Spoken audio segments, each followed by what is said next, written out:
नमस्कार, मैं मुशफिक खान। आप देख रहे हैं न्यूज़ 14 भारत की चुनाव यात्रा। जैसा कि आप जानते हैं, बिहार में चुनाव का अभी ऐलान तो नहीं हुआ, लेकिन बिहार में चुनाव होने वाला है और चुनावी सरगर्मी तेज़ हो गई है। इसी बीच हमारे साथ मौजूद हैं पूर्व मुख्यमंत्री जीतन राम मांझी को बहुत बहुत बधाई कि आपने फिर से एनडीए ज्वाइन किया। ठीक है, बड़ी शुभकामना के लिए बहुत बहुत शुभकामनाएं आप लोगों को भी। धन्यवाद आपको। सर, आपने एनडीए पहले छोड़ा, फिर से एनडीए ज्वाइन किया, तो उससे एनडीए को क्या फ़ायदा होगा आपके जाने से? देखिए, एनडीए को क्या फ़ायदा होगा मैं नहीं कर सकता हूं, लेकिन हम बचपन से सिद्धांत पर चलने वाले में से हैं। हम महागठबंधन में गए थे। महागठबंधन में जो अब हम कर सकते हैं कि झूठा आश्वासन मिला था। हमारे कुछ मूलभूत सिद्धांत है, और ख़ास करके दलित वर्गों के लिए, कि न्यायपालिका में हमारा आरक्षण नहीं है, जिसके चलते जिस केस में अभियुक्त होता है दलित या कमज़ोर वर्ग के लोग, उसको सज़ा मिल जाती है, और जिस केस में प्रथम पाती होता है वो केस के दूसरा जो अभियुक्त है साक्ष्य के अभाव में छूट जाता है। सर, इसी लड़ाई के आधार पर तो आपने फिर एनडीए को छोड़ करके आरजेडी में आए थे। आप तो यही तो मैं बतला रहा हूँ, तो आप खाली पूछते हैं। वही तो बैकग्राउंड में बतला रहा हूँ कि ये बातें थी, और लालू प्रसाद जी से हमको आश्वासन मिला था कि आप आइए, हम आपके साथ हैं हर काम में, चाहे आरक्षण हो, निजी क्षेत्र में आरक्षण हो, कॉमन स्कूलिंग सिस्टम हो। लेकिन यहाँ आए तो यहाँ देखा कि ये सब बात तो दूर ही है। कोई भी डिसीजन होता है जमहूरियत में तो दर्शक की राय से होता है, और इसीलिए कोऑर्डिनेशन कमेटी की मांग हम करते रहे कि चाहे टिकट बंटवारा हो, चाहे आंदोलनात्मक कार्रवाई हो, या और कोई बात हो, अगर 5 घटक हैं तो पांचों आदमी मिल करके हम लोग तय करें कि क्या होना चाहिए।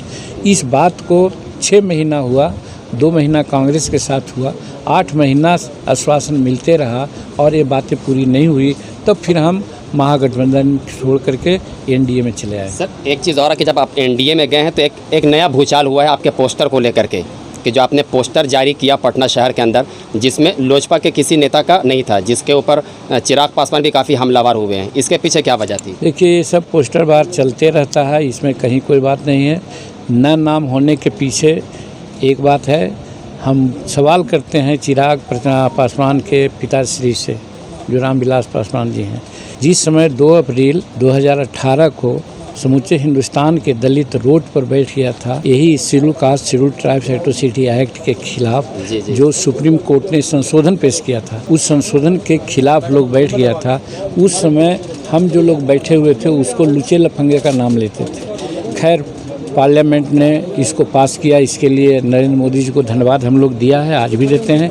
लेकिन एक शेड्यूल कास्ट मंत्री होने के नाते इस एक्ट को कारगर ढंग से इम्प्लीमेंट कराने के लिए रामविलास पासवान जी को तत्पर होना चाहिए। और वो क्या है, जैसे गैर शेड्यूल कास्ट को या गैर आरक्षित वर्ग को जो आरक्षण मिला, आरक्षण में संविधान का संशोधन किया गया और उसको 9वीं सूची में संविधान का डाल दिया। उसी प्रकार से schedule caste schedule tribes atrocity act को यदि संविधान के 9वीं सूची में डाल दिया जाता तो आज जो दिक्कत हो रही है हम लोग के सामने, वो नहीं होता। इसलिए हम कहना चाहते हैं कि वहाँ रह कर के भी कुर्सी के लोभ में हमारे रामविलास पासवान जी ये सब बातें नहीं करते हैं। आज एनडीए में हम आए हैं। अभी देखा होगा 4 तारीख को एक बैठक हो रही थी, समीक्षात्मक बैठक। उसमें हमने प्रस्ताव दिया कि शेड्यूल कास्ट एट्रोसिटी एक्ट का एक्ट 325 सेक्शन है, उसमें जो अभियुक्त लोग हैं उसको सज़ा तो होती है, और जो फर्स्ट पार्टी है उसको नौकरी मिलती है, पेंशन मिलता है, और सारी बात होती है। अभी तक कोई नहीं दे रहे थे। ये तो हमेशा आरोप लगता रहा कि बीजेपी दलितों के खिलाफ है, तो फिर आप उसी बीजेपी के पास रह के कैसे लड़ाई लड़ पाएंगे? कि एक ज़माना था जब लोग नंगे रहते थे, आज नंगे ना है। आखिरी सवाल आपसे सर ये लेंगे कि इमामगंज विधानसभा की सीट आपके खाते में आएगी? अब वो हमारा हिंदुस्तानी अवाम मोर्चा लड़ेगा, यहाँ से चाहे जो लड़े यहाँ लड़ेगा। आपको कितनी सीट मिलेगी सर? अब उसकी बात हम नहीं करें, जब तक कि हम लोग वापस में बैठ के तय नहीं करेंगे उसकी चर्चा नहीं करेंगे।